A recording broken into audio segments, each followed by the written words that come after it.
En ce jour du 26 octobre 2022, nous vous souhaitons une fois de plus la bienvenue dans les minutes bibliques. En ce jour, nous allons vous présenter deux textes. Le premier est tiré de Apocalypse chapitre 14, du verset 6 à 13, et le deuxième tiré du psaume chapitre 104, du verset 1 à 18. Cantique 143. Lecture tirée de Apocalypse chapitre 14, versets 6 à 13. Je vis un autre ange qui volait par le milieu du ciel, ayant un évangile éternel pour l'annoncer aux habitants de la terre, à toute nation, à toute tribu, à toute langue et à tout peuple. Il disait d'une voix forte, « Craignez Dieu et donnez-lui gloire, car l'heure de son jugement est venue. Et adorez celui qui a fait le ciel et la terre et la mer et les sources d'eau. » Et un second ange suivit, en disant, « Il est tombé, elle est tombée, Babylone la grande qui a abreuvé toutes les nations du vin de la fureur de son impudicité. » Et un troisième ange, les suivit, en disant d'une voix forte, « Si quelqu'un adore la bête et son image, et reçoit une marque sur son front ou sur sa main, il boira, lui aussi, du vin de la fureur de Dieu, versé sans mélange dans la coupe de sa colère, et il sera tourmenté dans le feu et le soufre, devant les saints anges et devant l'agneau. Et la fumée de leur tourment monte au siècle des siècles, et ils n'ont de repos ni jour ni nuit, ceux qui adorent la bête et son image, et quiconque reçoit la marque de son nom. C'est ici la persévérance des saints qui gardent les commandements de Dieu et la foi de Jésus. Et j'entendis au ciel une voix qui disait, « Écris, heureux dès à présent les morts qui meurent dans le Seigneur. Oui, dit l'Esprit, afin qu'ils se reposent de leurs travaux, car leurs œuvres les suivent. » Amen. Deuxième lecture, lecture tirée du psaume chapitre 104, versets 1 à 18. Mon âme bénit l'Éternel. Éternel mon Dieu, tu es infiniment grand. Tu es revêtu d'éclat et de magnificence. Il s'enveloppe de lumière comme d'un manteau. Il étend les cieux comme un pavillon. Il forme avec les eaux le faîte de sa demeure. Il prend les nuées pour son char. Il s'avance sur les ailes du vent. Il fait des vents ses messagers, des flammes de feu ses serviteurs. Il a établi la terre sur ses fondements. Elle ne sera jamais ébranlée.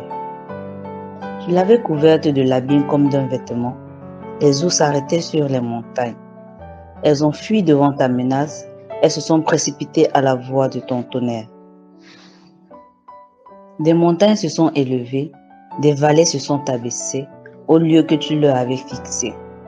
Tu as posé une limite que les eaux ne doivent point franchir, afin qu'elles ne reviennent plus couvrir la terre. Il conduit les sources dans les torrents qui coulent entre les montagnes. Elles abreuvent tous les animaux des champs. Les ânes sauvages y étanchent leur soif. Les oiseaux du ciel habitent sur leurs bords et font résonner leur voix parmi les rameaux. De sa haute demeure, il arrose les montagnes. La terre est rassasiée du fruit de tes œuvres.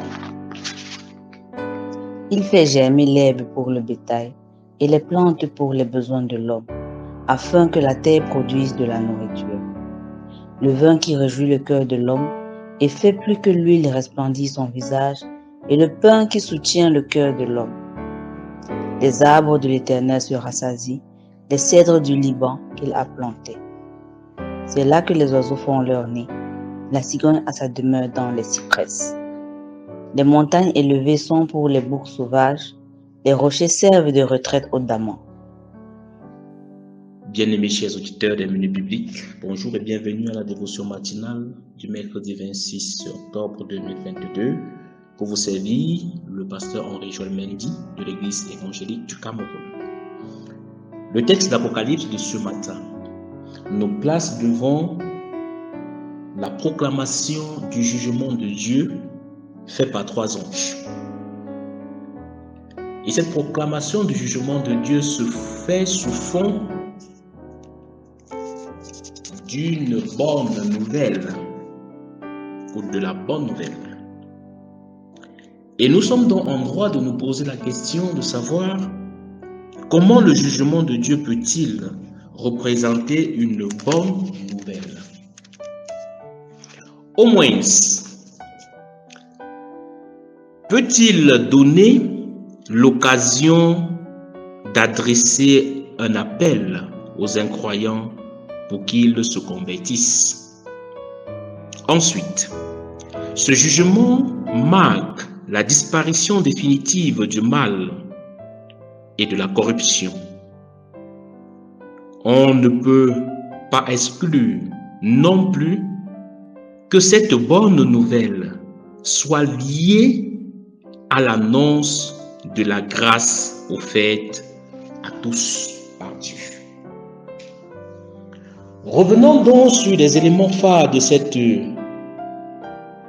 annonce du jugement. Le premier ange va crier fortement: craignez Dieu et donnez-lui gloire, car l'heure de son jugement est venue, et adorez celui qui a fait le ciel et la terre et la mer et les sources d'eau. Un verset assez important et capital pour les chrétiens du 21e siècle et pour les siècles à venir. Craindre Dieu et lui donner gloire. Adorer celui qui a fait les cieux et la terre. Quand nous prenons conscience que les hommes de plus en plus célèbrent, adorent, vénèrent les stars, que ce soit de musique, que ce soit du sport et bien d'autres, et que les hommes n'ont pas de temps pour l'adoration du Créateur, nous comprenons que bien de choses, et le diable en personne, et certaines autorités du monde ont pris la place de Dieu. Et c'est dans ce contexte que cette parole a toute sa pertinence. Craignez Dieu et donnez-lui gloire. Adorez celui qui a fait le ciel et la terre et la mer et les sources d'eau. Bref, celui qui a fait toutes choses. Bien-aimés, notre salut ou l'entrée dans cette grâce de Dieu offerte à tous dépendra de l'orientation de notre adoration. Qui est-ce que nous adorons? Avons-nous très vite fait d'oublier que c'est Dieu qui nous a créés et a créé toutes choses et que c'est à lui que notre adoration doit être vouée? Nous sommes interpellés chacun en ce qui le concerne. Qui est-ce que tu adores? Dans un monde qui se sécularise davantage, avec le développement de la technologie, des TIC et autres, des techniques de communication, bien-aimés, nous sommes appelés à faire attention. Au verset, pour le troisième ange, si quelqu'un adore la bête et son image, et reçoit une marque sur son front ou sur sa main,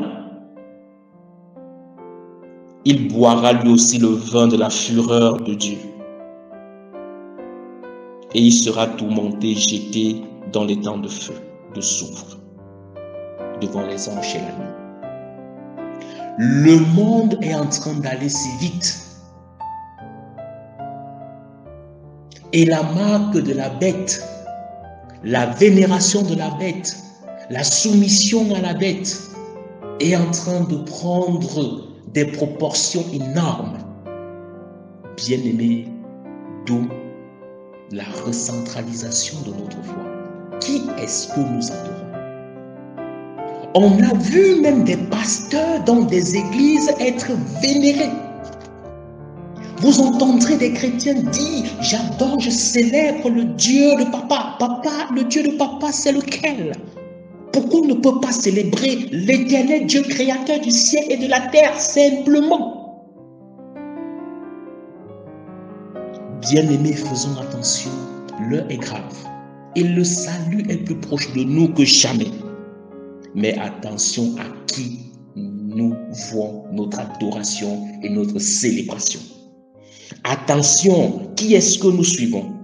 Dieu ou d'autres autorités ou d'autres divinités? À la fin, au verset 13, il est dit: et j'entendis du ciel une voix qui disait: écris, heureux dès à présent les morts qui meurent dans le Seigneur. Oui, dit l'Esprit, afin qu'ils se reposent de leurs œuvres, car leur œuvre les suit. Si ceux qui meurent dans le Seigneur sont heureux, à contrario, ceux qui meurent loin du Seigneur sont malheureux. Bien-aimé, pendant que tu es encore en vie, crains Dieu, donne-lui gloire, adore l'Éternel Dieu, le Créateur du ciel et de la terre. N'adore pas des choses que tu ne connais pas. Ne te soumets pas aux choses que tu ne connais pas, aux personnes que tu ne connais pas, aux esprits que tu ne connais pas. Parce que ton salut en dépendra. Et que le Seigneur bénisse en nous la méditation de sa parole. Amen.